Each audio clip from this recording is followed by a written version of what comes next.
الحمد للہ وکفا وسلام علی عبادہ الذین اصطفیٰ اما بعد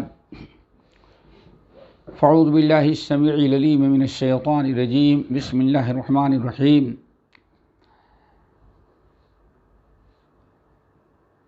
وَلَقَدْ آتَيْنَاكَ سَبْعًا مِنَ الْمَثَانِي وَالْقُرْآنَ الْعَظِيمَ وَلَا تَمُدَّنَّ عَيْنَيْكَ إِلَىٰ مَا مَتَّعْنَا بِهِ أَزْوَاجًا مِّنْهُمْ وَلَا تَحْزَنْ عَلَيْهِمْ وَاخْفِضْ جَنَاحَكَ لِلْمُؤْمِنِينَ وَقُلْ إِنِّي أَنَا النَّذِيرُ الْمُبِينُ كَمَا أَنزَلْنَا عَلَى الْمُقْتَسِمِينَ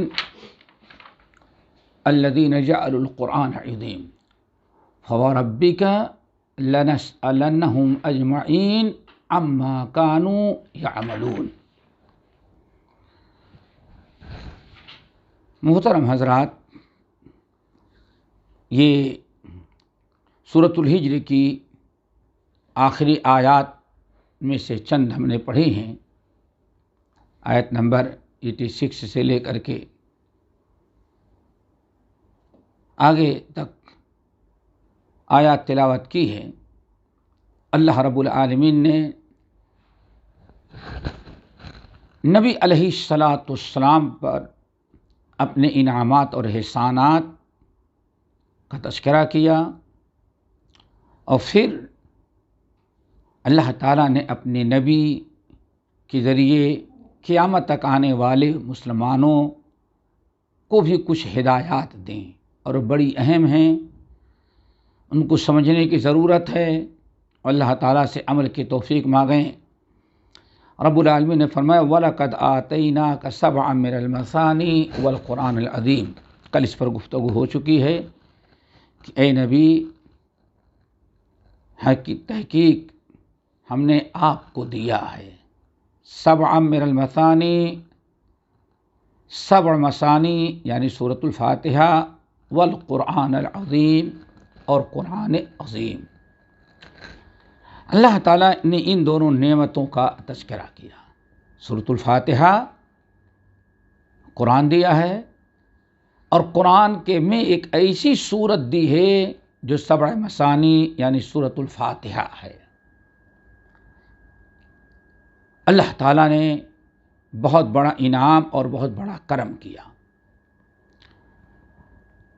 اب یہ دونوں چیزیں جو آپ کو مل چکی ہیں، آگے فرمایا وَلَا تَمُدَّنَّ عَيْنَيْكَ، اے نبی خبردار، بہت سخت جملہ ہے تاکید کا، لا تَمُدَّنَّ عَيْنَيْكَ، اے نبی خبردار، آپ اپنی نگاہ نہ اٹھائیں، إِلَىٰ مَا مَتَّعْنَا بِهِ أَزْوَاجًا مِّنْهُمْ، دنیا داروں کو ہم نے کیا کیا مال و دولت دیا ہے، آپ اس کی طرف نگاہ نہ ڈالیں۔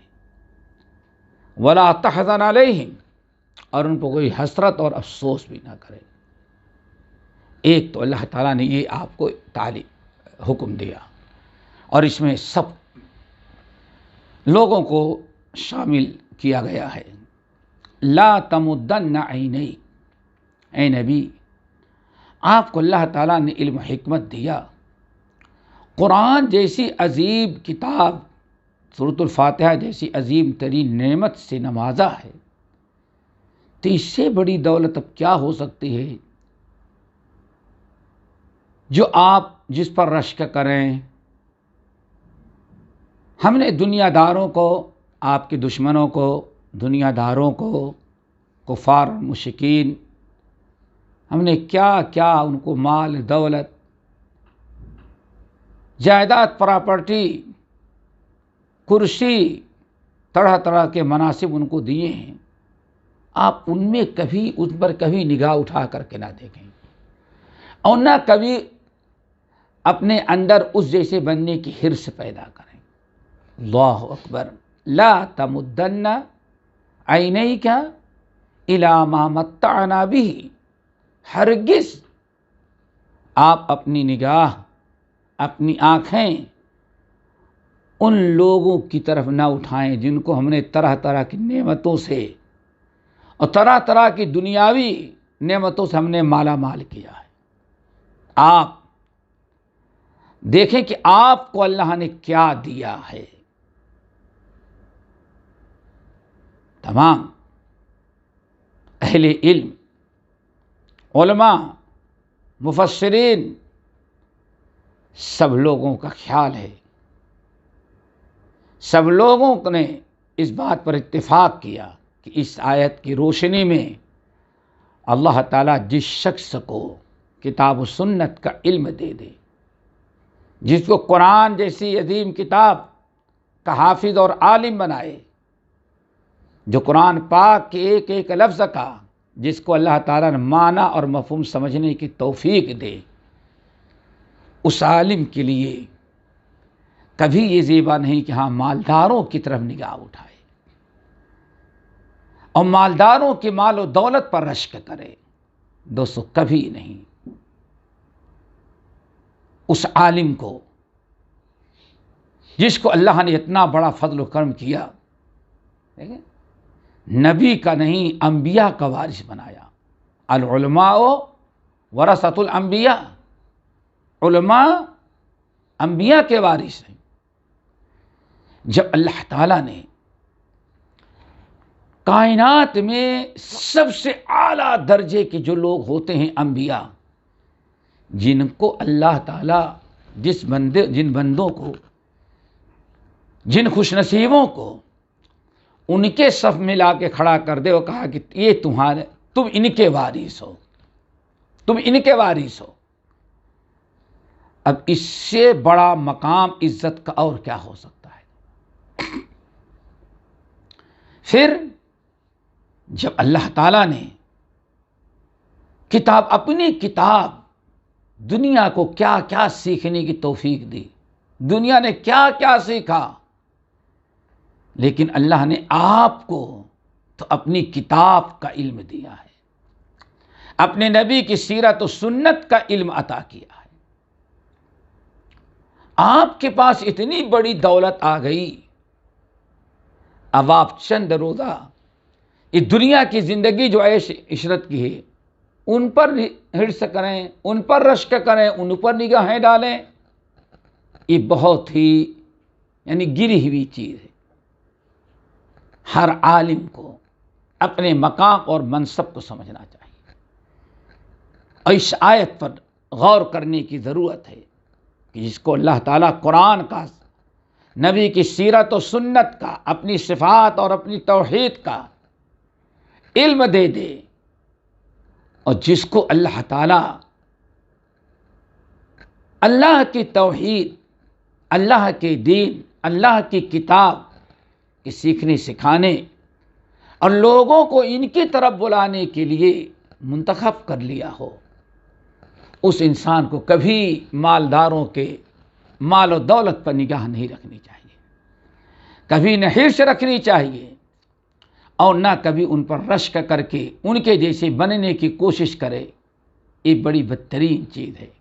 اللہ تعالیٰ نے اپنے نبی کو اسی سے منع کیا، اور یہی مفہوم قرآن پاک سورۃ طٰہٰ کے اندر بھی اللہ رب العالمین نے اسی چیز کا تھوڑا سا تذکرہ کیا ہے۔ اللہ رب العالمین نے فرمایا، اے نبی آپ کو یہ قرآن دیا، آپ پر وحی نازل کی، آپ کو نبی پیغمبر بنایا، کبھی آپ آیت نمبر سورہ طٰہٰ آیت نمبر 131 اور 132 پر غور کریں،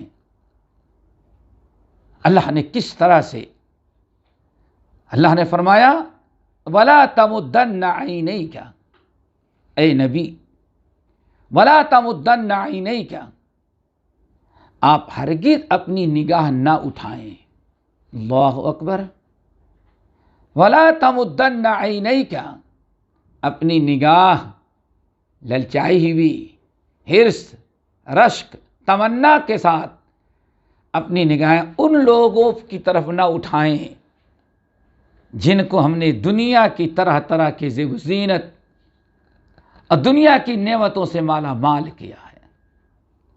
ازواج منہم، طرح طرح کی ایک نعمت نہیں، ہزاروں قسم کی نعمتوں سے ہم نے ان کو مارا مال کیا، لیکن سب ہیں زہرۃ الحیات دنیا، دنیا ہی کی ٹیپ ٹاپ، دنیا ہی کی ظاہری چیزیں ہیں، بس چند روزہ زندگی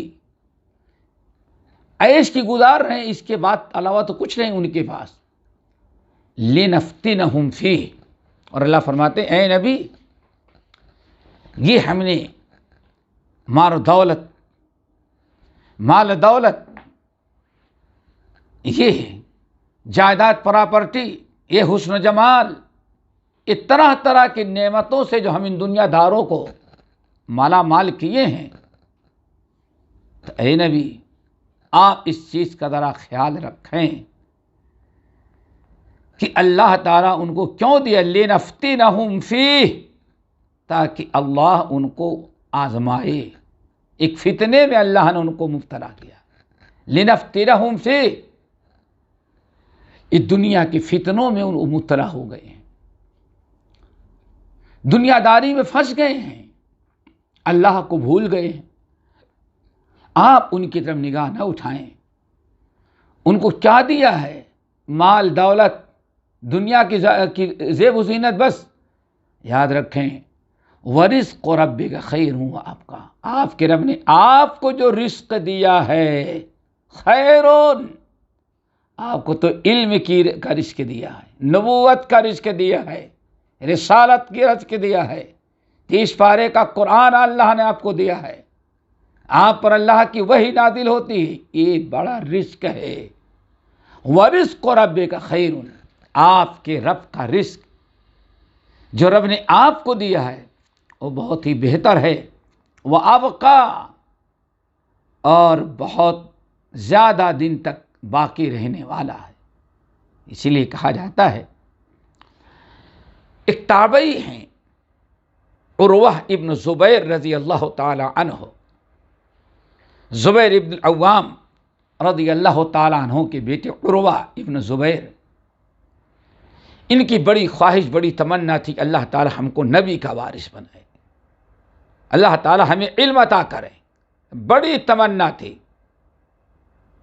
اللہ علم دے کتاب و سنت کا، ہم لوگوں کو دین پڑھائیں، بتائیں، کتاب و سنت کی خدمت کریں، یہ ان کی بڑی تمنا تھی۔ اللہ نے ان کو ان کے شوق جذبے کو پورا کیا، عالم بنے۔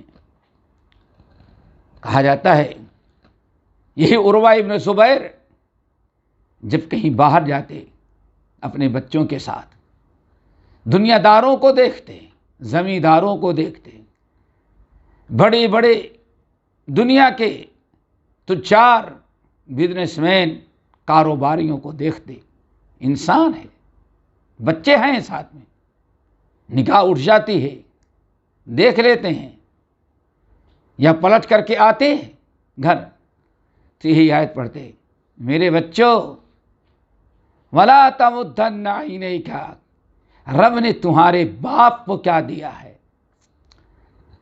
تمہارے باپ سے تم کو کیا اللہ تعالیٰ دلوا رہا ہے، کیا مل رہا ہے، تمہاری نگاہ اس پر ہونی چاہیے، تم اس پر اللہ تعالیٰ کا شکر ادا کرو۔ لا تمدن عینیک، دنیا داروں کو اللہ نے کیا کیا دیا ہے ان پر نگاہ پیارے بچوں نہیں ڈالو، تمہارے باپ کو جو اللہ نے رزق دیا، تم کو جو دیا، خیر و ابقا، اور بہت ہی بڑا رزق ہے، خیر و برکت کا ہے، اور زیادہ دن تک باقی رہنے والا ہے۔ یہ ان کا طریقہ تھا، اور اسلاف کے ایسے ہی روایتیں ملتے ہیں۔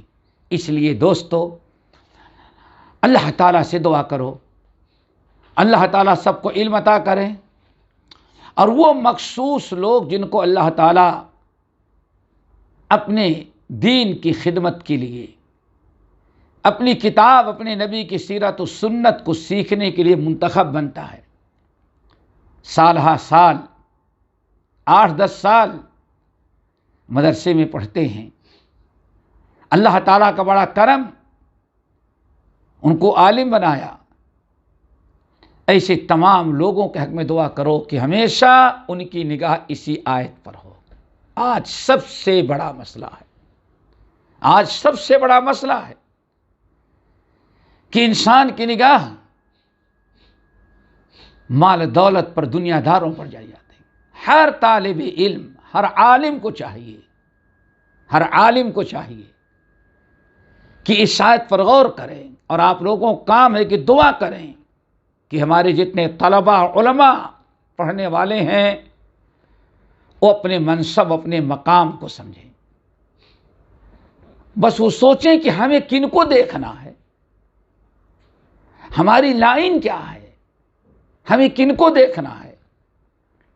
علماء کو چاہیے، طلباء کو چاہیے کہ اپنے سے بڑے علماء کی طرف دیکھیں، علماء کی سیرت پڑھیں، ان کے اخلاق و کردار سیکھیں، اور سوچیں کہ اللہ تعالیٰ نے علم دے کر کے ان کو کتنی عزت سے نوازا، دنیا میں کہاں سے کہاں پہنچ گئے ہو، کس قدر اللہ نے عزت دیا، مقام دیا، مرتبہ دیا۔ دنیا میں کتنے مالدار آئے، دھن دولت والے چلے گئے، نام و نشان مٹ گیا۔ ایک غریب سے غریب عالم آج ہزاروں سال پہلے گیا ہوگا۔ صرف ابو ہریرہ رضی اللہ تعالیٰ عنہ پر نگاہ ڈالیں، صرف ابو ہریرہ پر۔ آج دنیا میں کون سا ایسا مسلمان ہے جس کے گھر میں، جہاں، کس محفل میں، کس مسجد میں ابو ہریرہ رضی اللہ تعالیٰ عنہ کا نام لا لیا جا رہا؟ کون ہے جو اس سے انکار کرے؟ ہمیں ابو ہریرہ کو دیکھنا ہے، صحابہ کرام کو دیکھنا ہے، عبداللہ بن عباس کو دیکھنا ہے۔ ہر طالب علم، ہر عالم کو یہ آیت غور کر رہی ہے کہ دنیا میں ایک طرف آنکھیں جب کھلتی ہیں تو ایک طرف دنیا کے بڑے بڑے مالدار، بڑے بڑے حکام، بڑے بڑے بزنس مین، بڑے عیش و عشرت اور ٹیپ ٹاپ کی زندگی گزارنے والے ہوتے ہیں۔ جب طالب علم دنیا میں آتا ہے، باہر نکلتا ہے تو ایک قسم کے لوگ ہیں جو نظر آتے ہیں، اور ان لوگوں میں بڑی لذت اور چاشنی نظر آتی ہے، شیطان بھی عداوت دیتا ہے۔ اور دوسری طرف سیدھے سادے زندگی گزارنے والے علماء ہوں گے۔ موجودہ دور میں، اس سے پہلے، بہت پہلے، جب سے اسلام آیا اس وقت سے علماء کی جماعت، ایک طالب علم کو، ایک انسان کو اگر اللہ تعالیٰ علم سے نوازے، علم حاصل کر رہا ہے، تو اس کی نگاہ، اس آیت نے مقرر کر دیا، اس کی نگاہ علماء پر ہونی چاہیے، فضلاء پر ہونی چاہیے، ائمہ مجتہدین پر ہونی چاہیے۔ اس کی ساری توجہ اور سارے خیالات ان کے اوپر ہونا چاہیے۔ ان کی سیرت کو دیکھیں۔ ابو ہریرہ رضی اللہ تعالیٰ مثال دے رہا ہے، کون ہے جو نہ جانتا ہو؟ کون گھر ہے، کون محفل، کون سی مجلس، کون سا اجتماع ہے کہ جس میں ابو ہریرہ کا تذکرہ نہ آتا ہو؟ ہمیں ان کو دیکھنا ہے، کتنی مشکل کی زندگی میں دین سیکھا، دین سیکھنے کے لیے زندگی کو وقف کیا، مسجد نبوی میں بیٹھے رہتے تھے۔ ہر انسان باہر جاتا، محنت مزدوری کرتا، کھاتا پیتا، مکان بنایا، جائیداد پراپرٹی بنائی۔ ابو ہریرہ بس کچھ نہیں، ان کے دل میں شوق ہے ہم عالم بنیں، حدیث یاد کریں، حدیث یاد کرتے وہیں بیٹھے بھوکے پیاسے رہتے۔ کہتے ہیں کبھی کبھار 3 دن تک گزر جاتے تھے طلب علم، حدیث حاصل کرنے کے لیے۔ سوچتا تھا میں کہیں باہر گیا، محنت مزدوری کر کے روزی روٹی کا انتظام کروں گا، اللہ کے رسول کچھ حدیثیں بیان کر دیں گے تو ہم نہیں سن سکیں گے۔ اس لیے حدیث کی لالچ میں، علم کی لالچ میں بیٹھے انتظار کرتے ہیں، گشی کھا کے بے ہوش ہو کر کے مارے بھوکے گر جاتے ہیں۔ لوگ گزرتے ہیں تو کہتے شاید اس کو مرگی کی بیماری ہے، جوتا پہن کر گردن پر سر پیر رکھ کر کے رگڑتے ان کو، کہتے ہیں اللہ کی قسم ہم کو مرگی کی بیماری نہیں تھی، بھوک کی وجہ سے میں زمین پہ گر پڑا تھا۔ پھر آگے ان کی سیرت ہمیں پڑھنا چاہیے، ان علماء کے کردار کو دیکھنا چاہیے۔ لا تمدن عینیک، نبی آپ کو ہم نے قرآن دیا ہے، رسالت و نبوت، اتنی بڑی نعمت اور کیا ہو سکتی ہے؟ اس کو چھوڑ کر کے دنیا داروں کے ایسے عزت پر نگاہ ڈالیں، ان پر رشک کریں، قطعاً آپ کو اجازت نہیں۔ نبی کے واسطے سے علماء جو نبی کے وارثین ہیں ان کو بھی یہی تعلیم دی جا رہی ہے۔ حضرت ابو ہریرہ کہتے ہیں زندگی گزر گئی، ایک دن نبی علیہ السلام نے حرص ذرا دیکھو، ایک دن اللہ کے رسول نے فرمایا ابو ہریرہ تمہارے سارے ساتھی کچھ مانگتے ہیں، کسی کو گھر کی ضرورت، کسی کو سواری کی ضرورت، کسی کو زمین اور جائیداد کی ضرورت، کپڑے کی ضرورت، تم کبھی نہیں مانتے اسی سے تمہارے ساتھی مانگتے ہیں۔ تمہارے ساتھی ہم سے بہت کچھ سوال کرتے ہیں، مانگتے ہیں، مجھے اللہ نے دیا ہے تو دیتے ہیں، لیکن تم کبھی سوال نہیں کرتے۔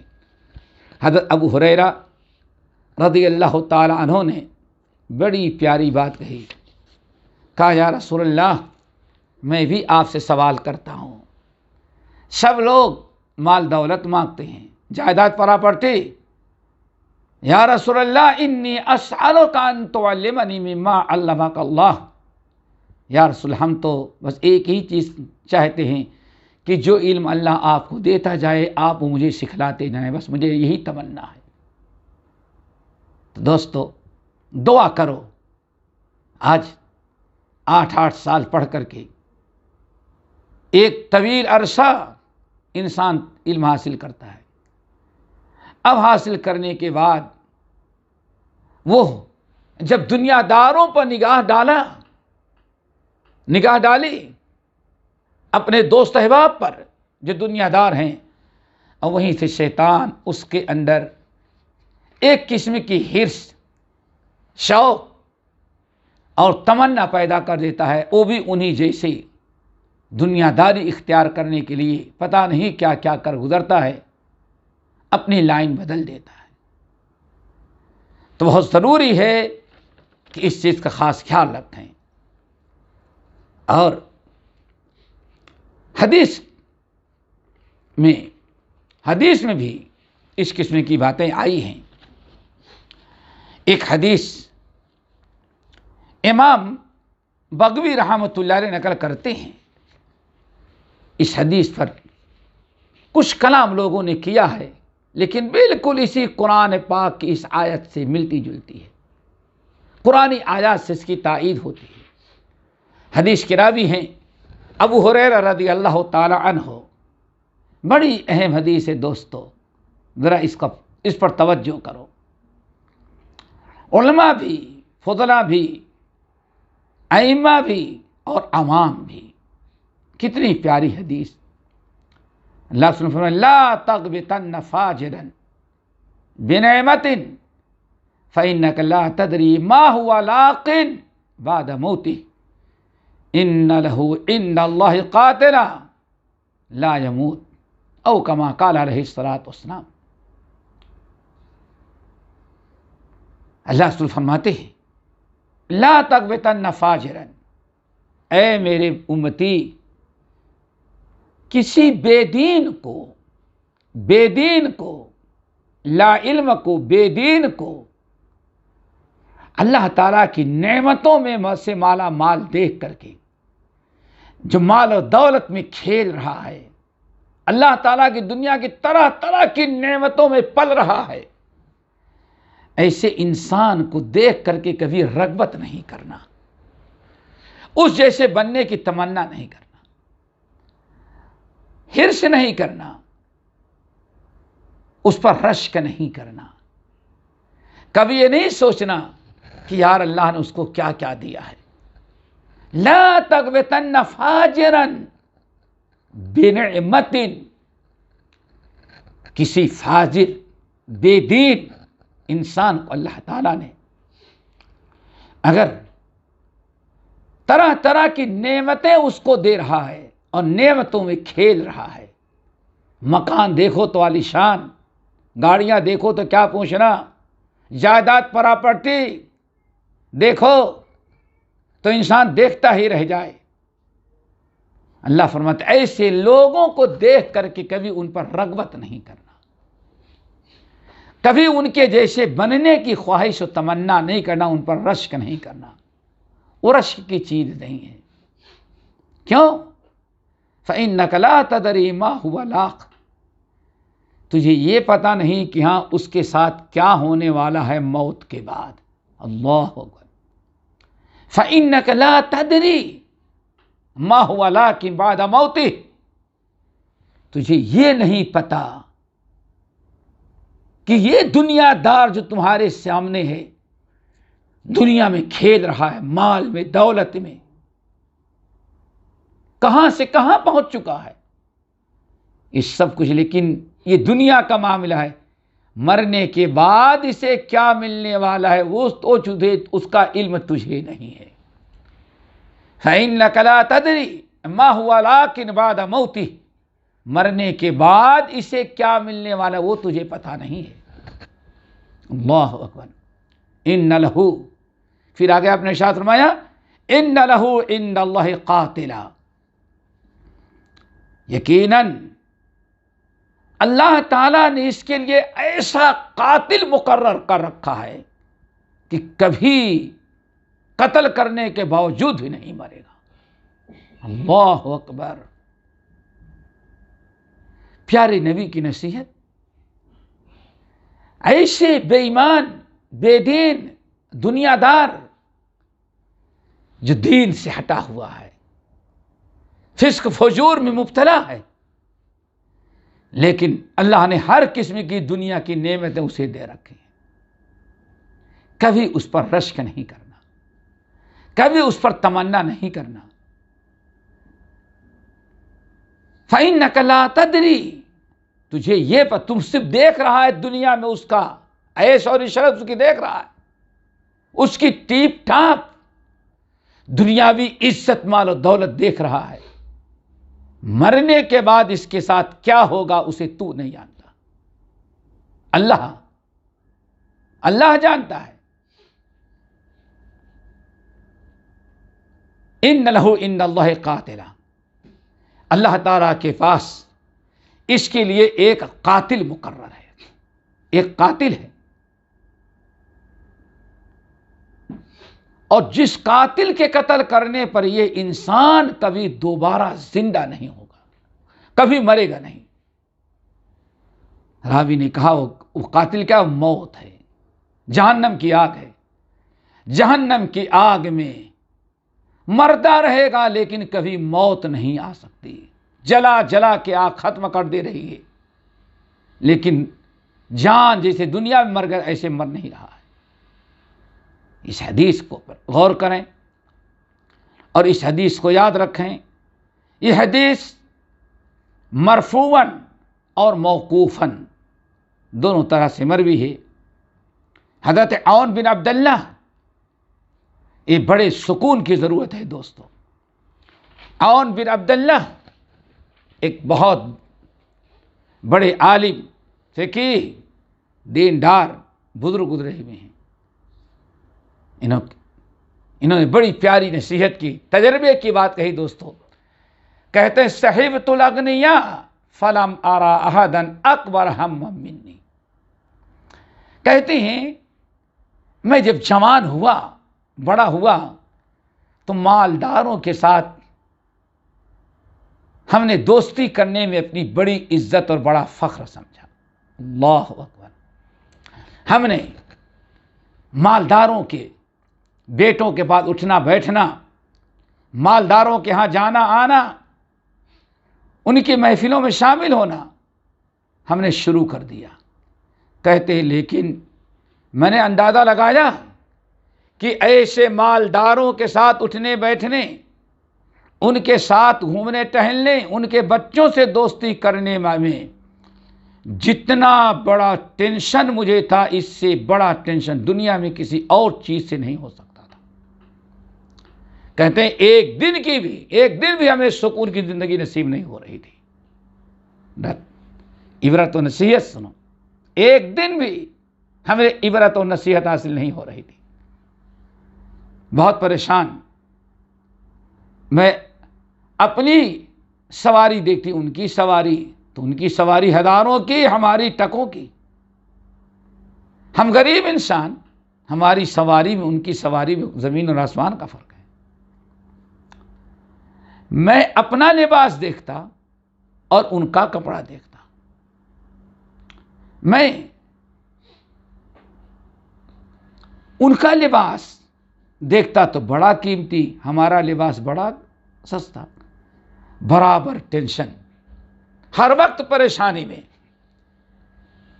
میں نے ان کی صحبت چھوڑ کر کے اپنے جیسے لوگوں کے ساتھ اٹھنا بیٹھنا شروع کیا. کہتے ہیں ہر قسم کی پریشانی ہماری دور ہو گئی. ہمیشہ ہر قسم کی سکون ہمیں آ گیا. تو یہ ہے دوستو، ہمیشہ انسان اگر سکون چاہتا ہے تو اپنے سے نیچے والوں پر نگاہ ڈالے، اپنے سے بڑوں والوں پر کبھی نگاہ نہ ڈالے. اس طرح سے بہت ساری باتیں ہیں. ہم ادھر نہیں جانا چاہتے، بتانا یہ چاہتے تھے دوستو کہ اس میں ہم کو بھی چاہیے، ہم اور آپ سنیں، یاد رکھیں، اللہ سے دعا کریں اپنے لیے بھی، اور خاص طور سے علماء اور طلباء جو دینی مدارس میں پڑھتے ہیں، جو اللہ تعالیٰ نے خاص کام کے لیے منتخب کیا ہے. ہمیشہ اس آیت کے مطابق اللہ تعالیٰ دعا کرو ان کو توفیق دے کہ اپنے جس لائن کے اپنے علماء کو دیکھیں، دینداروں کو دیکھیں، محدثین کو دیکھیں. مالداروں کو اگر دیکھتے ہیں تو ان کے اندر بھی شیطان وہی چیز پیدا کر دیتا ہے، اسی کی ہرس، اسی کے طمع، اسی کی لالچ جو غریب لوگ چاہتے ہیں، جو مالداروں کے ہاں محبوب ہوتی ہیں. تو انسان اپنی لائن چھوڑ کر کے، دین کو چھوڑ کسی اور راہ پر چلا جاتا ہے. اللہ نے فرمایا وَاخْفِضْ جَنَاحَكَ لِلْمُؤْمِنِينَ. اے نبی، اللہ تعالیٰ نے ایک اور بڑی اہم ہدایت دی اپنے نبی کو. ہمیشہ وَاخْفِضْ جَنَاحَكَ لِلْمُؤْمِنِينَ، ہمیشہ ایمان والوں کے لیے اپنا پہلو نرم رکھیں. اور یہی حکم تمام ایمان والوں کو ہے. وَاخْفِضْ جَنَاحَكَ لِلْمُؤْمِنِينَ، اے نبی، ایمان والوں کے لیے، مومنوں کے لیے ہمیشہ اپنا نرم رویہ، رحمت کا، شفقت کا، الفت کا، محبت کا، ہمدردی کا رویہ ہمیشہ آپ کس کے ساتھ اختیار کریں؟ ایمان والوں کے ساتھ.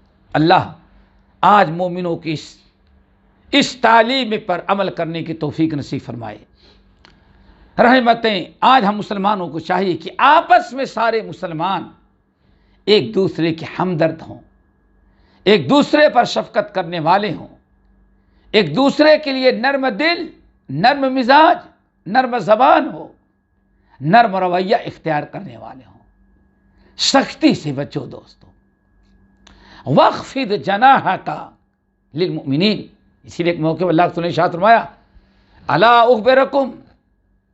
اخبرکم، کیا میں تم لوگوں کو بتاؤں کہ بمن تحرم علیہ النار، میرے امت کے کون سے خوش نصیب لوگ ہیں جن پر اللہ نے جہنم کی آگ کو حرام قرار دیا ہے، بتائیں.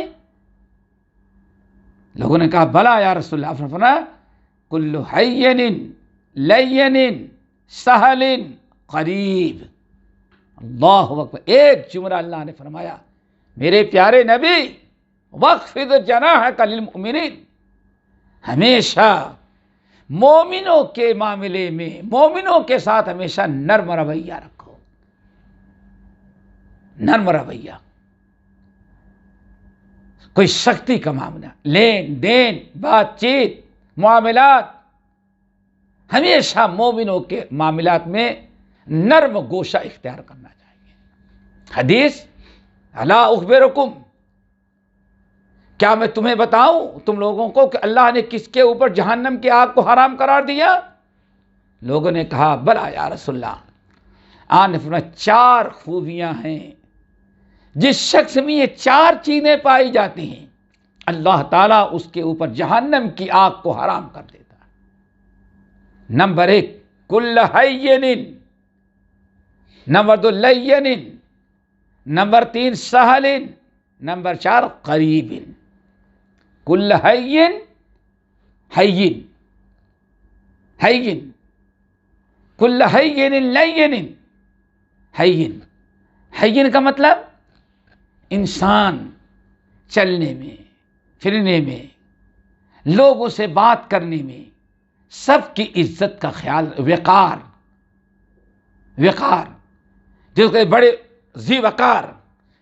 یہ وقار جو ہے یعنی آپ اپنے وضع قطع، اپنے چال چلن سے جب چلیں تو آپ کا ایک اخلاق نظر آئے کہ بڑا با اخلاق انسان ہے۔ بات کریں تب، راستہ چلیں تب، آپ اپنے چال چلن میں ایسا کردار اپنائیں لوگوں کو سمجھیں یہ بڑا عزت والا انسان ہے، بڑا وقار والا انسان ہے اور بڑا شریف انسان ہے۔ نمبر 2 لین، جو نرم ہو۔ لین نرم، کیا مطلب؟ نرم دل، نرم طبیعت، نرم مزاج، نرم زبان ہے، جس کے اندر نرمی ہو۔ اللہ اکبر۔ یہ نمبر 3 ہین لین سہل، بڑا سہل ہو۔ کیا مطلب ہے؟ اتنا با اخلاق، اتنا نرم دل، نرم مزاج، اتنا رحم دل، ہمدردی کرنے والا ہے کہ کوئی بھی انسان ضرورت مند اس کو معلوم ہے کہ فلاں کے پاس چلے جائیں گے تو بڑا اس سے ملنا، اس سے حاجت پورا کرا لینا بڑا آسان ہے۔ لوگ ایسے معاشرے میں ہوتے ہیں کہ ہر لوگ آدمی سمجھتا ہے نہیں ان کے ہاں چلے جاؤ، وہ بڑے نیک انسان ہیں، ہر ایک کے کام آ جاتے ہیں۔ یہ سہل۔ نمبر 4 قریب، قریب یعنی اتنا بااخلاق ہے کہ ہر ایک کے قریب پہنچ جاتا ہے۔ کسی کے ہاں کوئی خوشی ہو مبارکبادی دینے کے لیے پہنچ گیا، کسی کے ہاں کوئی غمی ہو غم میں جا کے شریک ہو گیا، کوئی بیمار ہوا عیادت کے لیے قریب پہنچ گیا۔ اور قریب اپنے آپ کو ایسے انداز سے بنا رکھا ہے کہ ہر آدمی اس کے قریب آ جاتا ہے۔ اخلاق، کردار اتنے اعلیٰ ہیں کہ ہر آدمی اس کے قریب آ جاتا ہے۔ یہ 4 قسم کے لوگ ہیں، ہین لین سہل قریب، جن کے اوپر اللہ نے جہنم کو حرام قرار دیا ہے۔ بات چل رہی تھی وَخْفِضْ جَنَاحَكَ لِلْمُؤْمِنِينَ، اے نبی آپ اپنے آپ کو بالکل نرم رکھیں، نرم معاملہ، نرم رویہ، نرم سلوک، نرم بات، ہمیشہ ایمان والوں کے ساتھ نرمی کا معاملہ کریں۔ وَقُلْ اور آپ ان سے کہیں انی انا النذیر المبین، اے لوگو ہم تم کو ڈرانے والے ہیں واضح طور پر، کھول کر کے، چھپا کر کے نہیں کہ آپ کو نہ بتائیں۔